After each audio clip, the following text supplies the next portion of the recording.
कहानी की शुरुआत में हम चार जवान लड़के लड़कियों को मेक्सिको के एक रिजॉर्ट में छुट्टियां मनाते हुए देखते हैं। एमी नाम की लड़की को एहसास हुआ कि उसका ईयररिंग कहीं खो गया है, लेकिन खुशकिस्मती से एक जर्मन टूरिस्ट जिसका नाम मैटियस है, उसे वो झुमका स्विमिंग पूल में मिला और उसने वापस कर दिया। बाकी सब ने उसका शुक्रिया अदा करते हुए उसे ड्रिंक्स के लिए बुलाया और वहाँ उन्हें पता चला कि मैटियस मेक्सिको अपने भाई को ढूंढने आया है, जो अपनी आर्कियोलॉजिस्ट गर्लफ्रेंड के साथ वहाँ पास में ही मौजूद एक बहुत पुराने प्राचीन खंडहर में गया था। वो जगह बहुत ज्यादा रहस्यमयी है, आज तक किसी गाइड बुक में भी नहीं आई। बाकी सब भी वहाँ जाने के लिए बहुत उत्सुक हो गए, तो मैथियस ने उन्हें कहा कि चलो फिर साथ में कल। अगले दिन सभी लोग उस रहस्यमयी जगह पर जाने के लिए तैयार हो गए। मैथियस और उसके दोस्त दिमित्री ने उस जगह तक पहुंचने का एक नक्शा अपने कमरे पर भी छोड़ दिया, क्योंकि उनके कुछ दोस्त एक दो दिन बाद वहां आएंगे। कुछ देर बाद वो सभी शहर के मेन एरिया में पहुंचे, लेकिन जिन गाइड्स को उन्होंने हायर किया था वो आए ही नहीं, ऊपर से फोन भी नहीं उठाया।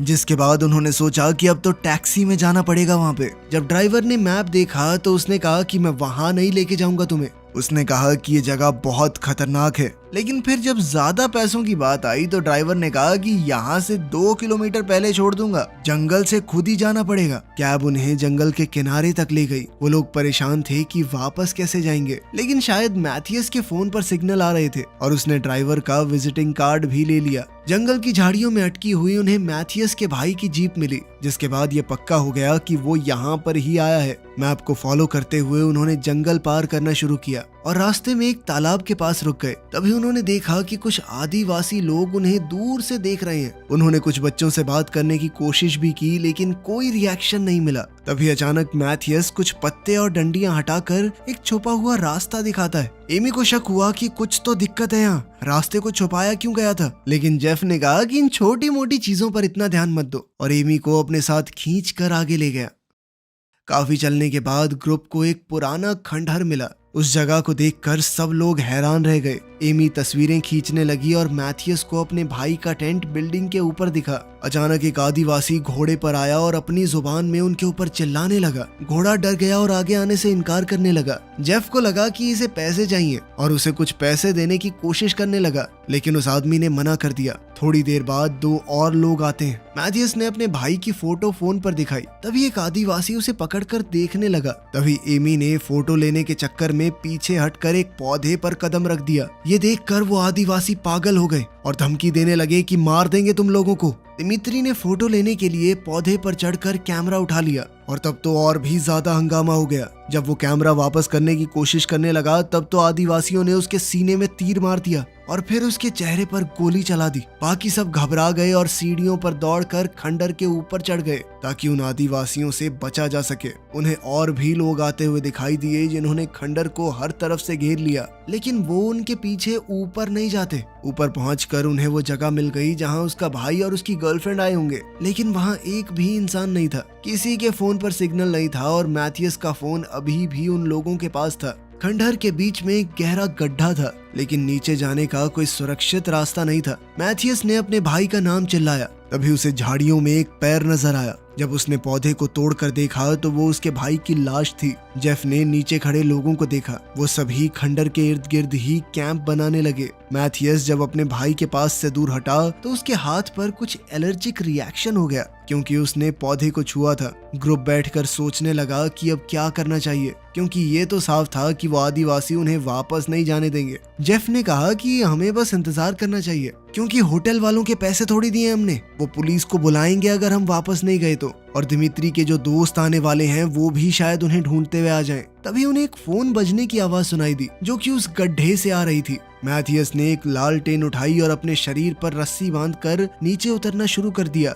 लेकिन कुछ ही सेकंडों बाद रस्सी टूट गई और मैथियस अंधेरे में गिर गया। उन्हें लालटेन के टूटने की आवाज सुनाई दी और मैथियस की दर्द भरी आवाज भी। उन लोगों ने एक और रस्सी तैयार की और इस बार स्टेसी को नीचे उतारा, जो एक दूसरी लालटेन लेकर नीचे उतरी। नीचे जाते हुए रस्सी खत्म हो गई और ऊपर से लड़कों ने कहा कि रस्सी इतनी है बस। लेकिन स्टेसी अभी नीचे नहीं पहुंची थी। उसने नीचे देखा तो मैथियस को वो दिख गई। स्टेसी को लगा कि मैथियस उससे ज्यादा नीचे नहीं है, तो उसने रस्सी खोलकर छलांग लगा दी, लेकिन नीचे गिरते ही उसके घुटने में कांच के टुकड़े चुभ गए। जब वो टुकड़े निकाल रही थी तो मैथियस ने बताया कि मैं अपना पैर नहीं हिला पा रहा, शायद उसकी कमर टूट चुकी है। स्टेसी ने ग्रुप को चिल्लाकर बताया कि मैथियस की कमर टूट गई है और नीचे बहुत बदबू भी आ रही है, जैसे कुछ गल रहा हो। अब लड़के सोचते हैं कि उन्हें कुछ तो ऐसा बनाना होगा कि दोनों को ऊपर खींच सकें, लेकिन एमी ने कहा कि जिसकी कमर में चोट है उसे ज्यादा हिलाना ठीक नहीं होगा। एमी ने नीचे जाकर उन आदिवासियों से मदद मांगने की कोशिश की, लेकिन वो सिर्फ अपने हथियार उस पर तान कर खड़े रहे। जेफ उसे रोकने की कोशिश करने लगा और बीच बचाव में एमी पौधों पर गिर गई। ये देखते ही वो आदिवासी फिर से चिल्लाने लगे। एमी गुस्से में आ गई और कुछ बेलों को उनकी तरफ फेंकने लगी। ज्यादातर लोग उससे बच गए, लेकिन उस बेल ने एक बच्चे को छू लिया। इसके बाद बड़े लोगों में झगड़ा शुरू हो गया और आखिर में उस बच्चे को गोली मार दी गई। बच्चे की माँ चुपचाप देखती रही और एमी सदमे में रो पड़ी, जिसके बाद जेफ उसे वापस ऊपर ले गया। अब वो लोग समझ गए थे कि आदिवासी इस पौधे से डरते हैं, इसी वजह से उन्होंने दिमित्री और बच्चे को मार दिया और इसी वजह से वो उन्हें छोड़ भी नहीं रहे, क्योंकि अब तो वो सभी यहाँ पर मौजूद इन बेलों को छू चुके हैं। नीचे गड्ढे में स्टेसी को फिर से फोन की रिंगटोन सुनाई दी। जब वो उन्हें ढूंढने गई तो उसे पता चला कि आवाज इन पौधों से आ रही है, जो कि बार बार हिल रहे थे। वो घबरा गई और उन्हें छूने की हिम्मत नहीं करती। जब चारपाई बन गई तो लड़कों ने एमी को नीचे उतारा, लेकिन रस्सी इतनी लंबी नहीं थी कि चारपाई जमीन तक पहुंच सके। इसीलिए दोनों लड़कियों ने मिलकर मैथियस को उठाया और स्ट्रेचर पर रखने की कोशिश की। जैसे ही उसका शरीर टेढ़ा हुआ तो मैथियस दर्द से चीखने लगा, लेकिन आखिर में वो उसे चारपाई पर बांध देते हैं, जिसके बाद लड़कों ने उसे ऊपर खींच लिया और बाद में दोनों लड़कियों को भी वापस ऊपर ले आए। जेफ एक मेडिकल स्टूडेंट है जिसने मैथियस की चोटों को देखकर कहा कि तुम्हें ज्यादा हिलना डुलना नहीं है, ठीक है। मैथियस के भाई के बैग वगैरह देखने पर एमी को जीप की चाबी मिल गई।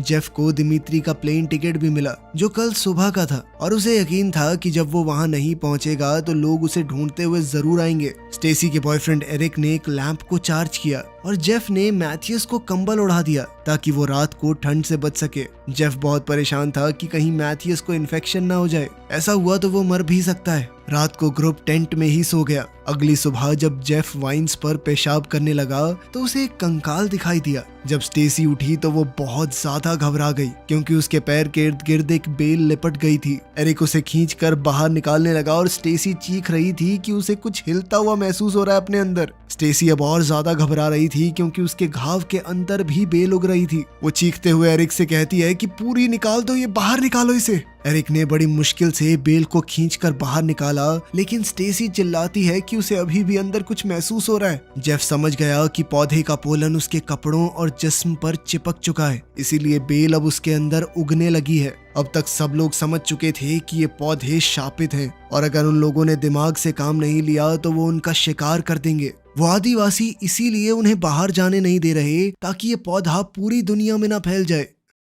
इसी दौरान मैथियस ने भी कहा कि मेरे साथ कुछ तो गड़बड़ है। एमी ने मैथियस के पैर से कंबल हटाया, जिसे देखकर सब शॉक हो गए। उसके दोनों पैरों को पूरी तरह से बेलों ने जकड़ लिया था। मैथियस दर्द से करहा रहा था। जेफ कहता है कि अगर बेल अंदर तक पहुंच गई तो उसकी जान खतरे में है। जेफ ने तुरंत एमी की मदद की बेल को निकालने में, लेकिन अब उसके पैर पर इतने ज्यादा घाव हो गए थे कि सब साफ करना बहुत मुश्किल हो गया। उसी वक्त गड्ढे के नीचे से फोन बजने की आवाज आई, जिसके बाद एमी और स्टेसी टॉर्च लेकर नीचे उतर गई। फोन की आवाज एक गुफा से आ रही थी, इसीलिए उन्हें मजबूरन बेल पर पैर रखकर आगे बढ़ना पड़ा। टनल के अंदर उन्हें एक आर्कियोलॉजिस्ट, जो शायद मैथियस के भाई की गर्लफ्रेंड है, बेल में उलझी हुई मिली। जब उन्होंने उसे घुमाया तो पता चला कि वो मर चुकी थी। उसके हाथ में एक फोन था। लड़कियों ने तुरंत उसे पकड़ लिया, लेकिन देखा कि वो तो पहले ही टूट चुका है। अचानक फिर से रिंगटोन बजने लगी। एमी ने ध्यान से देखा तो समझ आया कि यह आवाज तो बेल के फूलों से आ रही है, जो वाइब्रेट करके फोन जैसी आवाज निकाल रहे हैं। जब एमी ने उन्हें छूने की कोशिश की तो बेलों ने तुरंत उसका हाथ पकड़ लिया, लेकिन काफी कोशिश के बाद उसने अपना हाथ छुड़ा ही लिया। फिर अचानक से सारी दीवारों पर बेल हिलने लगी और एक लाश को बाहर धकेल दिया। उन बेलों ने उनकी टॉर्चेस भी चुरा ली। दोनों लड़कियां दौड़कर टनल से निकलने की कोशिश करने लगी, लेकिन बेल भी उनके पीछे ही थी। एमी तो बाहर आ गई, लेकिन बेलों ने स्टेसी का पैर पकड़ लिया, जिस वजह से वो गिर गई। बेल उसे खींचने की कोशिश करने लगी, लेकिन एमी वापस दौड़ कर आई और अपनी दोस्त को खींचकर बचा लिया। दोनों मिलकर रस्सी तक पहुंची और जल्दी से बाकी सबको आवाज लगाई। तभी लड़कों ने रस्सी खींचना शुरू कर दिया। रस्सी के साथ साथ बेल भी उन तक पहुंचने की कोशिश कर रही थी, लेकिन खुशकिस्मती से दोनों लड़कियां ऊपर पहुंचने में कामयाब हो गई।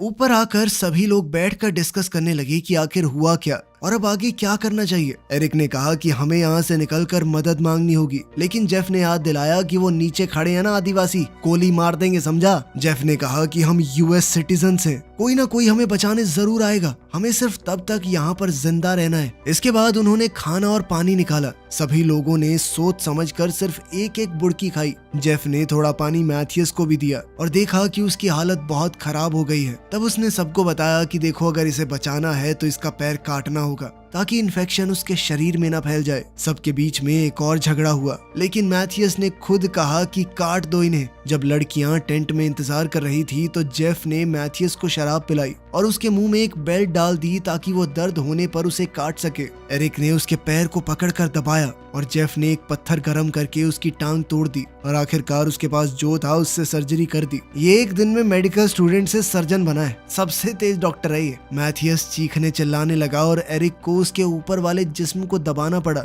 फिर जेफ ने गरम आयरन पैन से उसके घाव को जलाकर बंद कर दिया। मैथियस की चीखों की आवाज सुनकर लड़कियां टेंट से बाहर निकल आई और जेफ पर चिल्लाने लगी, क्योंकि उसने वादा किया था कि वो कर लेगा, इतनी ज्यादा दिक्कत नहीं होगी। तभी वो बेलें उसके कटे हुए पैर खींच कर ले गई। उनका रहा सहा डाउट भी खत्म हो गया कि ये पौधा नॉर्मल तो नहीं है, मांसाहारी पौधा है, मीट खाता है ये। उस रात जेफ फिर से सीढ़ियां उतरकर नीचे गया, लेकिन वो आदिवासी अभी भी खंडर के इर्द गिर्द घूम रहे थे। टेंट के अंदर स्टेसी लगातार रोती रही, जबकि बाहर एमी और एरिक बैठकर बातें करने लगे। जल्द ही एमी भी एरिक के कंधे पर अपना सर रखकर रोने लगी। एरिक उसे संभालने लगा और एमी की रोती हुई आवाज सुनकर स्टेसी बाहर निकली और उसे लगा कि एमी उसके बॉयफ्रेंड को पटाने की कोशिश कर रही है। फिर उनके बीच में नई बहस शुरू हो गई। सब इसी बात में उलझे हुए थे। किसी का ध्यान ही नहीं गया कि बेल धीरे धीरे मैथियस तक पहुंच रही थी। उस बेल ने मैथियस के मुंह के अंदर घुसकर उसे मार डाला।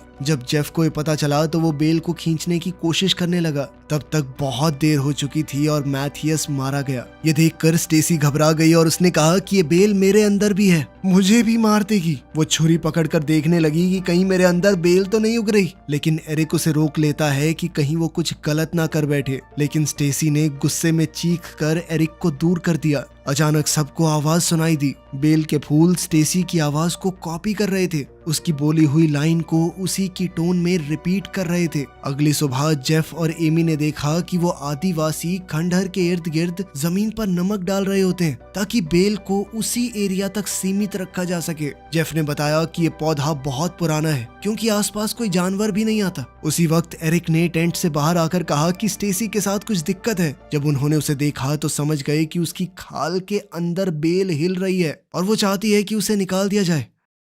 स्टेसी ने कहा कि कुछ भी करो लेकिन इसे बाहर निकालो। जेफ ने उसके पैर पर थोड़ी अल्कोहल डाली, छुरी से कट लगाया और हाथ डाल के बेल को खींचने लगा। स्टेसी को बहुत दर्द हो रहा था, लेकिन फिर भी उसने कहा कि ये काम जारी रखो, इस बेल को बाहर निकालो मेरे अंदर से। जेफ ने उसकी पीठ पर भी कट लगा के बेल को बाहर निकाला। जख्म बंद करने के बाद ग्रुप ने अपना आखिरी खाना खाया। स्टेसी अभी भी पूरी तरह होश में नहीं थी, पर कह रही थी कि अभी भी मेरे अंदर वो बेल है। सब उसे रोकने लगे कि कहीं वो खुद कट मार के उसे निकालने की कोशिश न करे। एमी ने उसे पानी की बोतल दी। जब स्टेसी पानी पीने लगी तो सबकी नजर उसके माथे पर पड़ी। साफ दिख रहा था कि उसके अंदर भी बेल हिल रही है। उनके रिएक्शन देखकर स्टेसी समझ जाती है कि कुछ तो गड़बड़ है। एरिक ने कहा कि कोई उन्हें बचाने यहाँ नहीं आएगा, उन्हें खुद ही रात के अंधेरे का फायदा उठाकर यहाँ से निकलना होगा। बाद में जब सभी लोग कुछ देर के लिए सो रहे थे तो स्टेसी को एक आवाज सुनाई दी। वो टेंट से बाहर निकली, हाथ में एक छुरी लेकर। उसे वो फूल अपनी आवाज दोहराते हुए सुनाई देते हैं। कुछ देर बाद जब सब लोग बाहर आए तो स्टेसी को देखकर हक्के बक्के रह गए। उसके शरीर में कई जगह से खून बह रहा था। उसका दिमाग पूरी तरह से खराब हो चुका था। वो बस बेल को बाहर निकालना चाहती थी। जब जेफ ने उसे रोकने की कोशिश की तो उसने उसके हाथ में छुरी मार दी। फिर एरिक उसे रोकता है, लेकिन स्टेसी ने गुस्से में गलती से उसके सीने में छुरा घोंप दिया। एरिक तुरंत गिरकर मर गया। और ये सब देखकर स्टेसी पूरी तरह से टूट गई। कुछ ही पलों बाद वो बेल एरिक की लाश को पैरों से खींचकर ले गई। स्टेसी अब इस दर्द को बर्दाश्त नहीं कर पा रही थी और उसने सबसे दया की भीख मांगी। तभी जेफ ने आगे बढ़कर स्टेसी को मार डाला ताकि वो और ना तड़पे। इसके बाद जेफ ने एमी के कपड़ों पर खून लगा दिया और उसके हाथ में जीप की चाबी देते हुए कहा कि जो भी हो जाए तुम भागना बंद मत करना। फिर वो एमी को उठाकर नीचे ले गया और जमीन पर गिराकर ऐसा दिखाया जैसे वो मर चुकी हो। जाने से पहले जेफ ने हौले से एमी को अलविदा कहा। फिर जेफ वहां से थोड़ा साइड में जाकर उन आदिवासियों से बात करने लगा ताकि उनका ध्यान अपनी तरफ खींच सके। जब उसने देखा कि मैं इन लोगों को काफी दूर ले आया हूँ, तभी अचानक उसने आगे कदम रखा और जोर से एमी का नाम पुकारा। ये सुनकर एमी तुरंत वहां से भागने लगी। दूसरी तरफ आदिवासियों ने तुरंत ही तीर चलाकर जेफ को मार डाला। जब वो बेल जेफ को पैरों से पकड़कर खींचने लगी तो आदिवासियों के लीडर ने उसके सर पर गोली मारकर उसे एक आसान मौत दे दी ताकि वो ज्यादा ना तड़पे। बाकी लोग एमी का पीछा करने लगे। एमी जितनी तेज दौड़ सकती थी उतनी तेज जंगल को पार करने की कोशिश करने लगी। वो एक दो बार गिरी भी लेकिन रुकी नहीं। उसके आसपास के पेड़ों पर तीर लग रहे थे, मतलब कि सभी आदिवासी उसके पीछे पड़े हुए हैं। आखिरकार बचते बचाते वो जीप तक पहुंच ही गई। चाबी काम कर गई और वो तुरंत गाड़ी चलाकर निकल गई। लेकिन कहानी के आखिर में हमने देखा कि उसके चेहरे में भी एक बेल हिल रही थी, यानी जिस बेल को वो आदिवासी यहीं पर रोकना चाहते थे, अब वो बाकी की दुनिया में भी फैल सकती है। वीडियो पसंद आई तो लाइक कर देना, चैनल को सब्सक्राइब कर लेना। मिलते हैं अगली वीडियो में।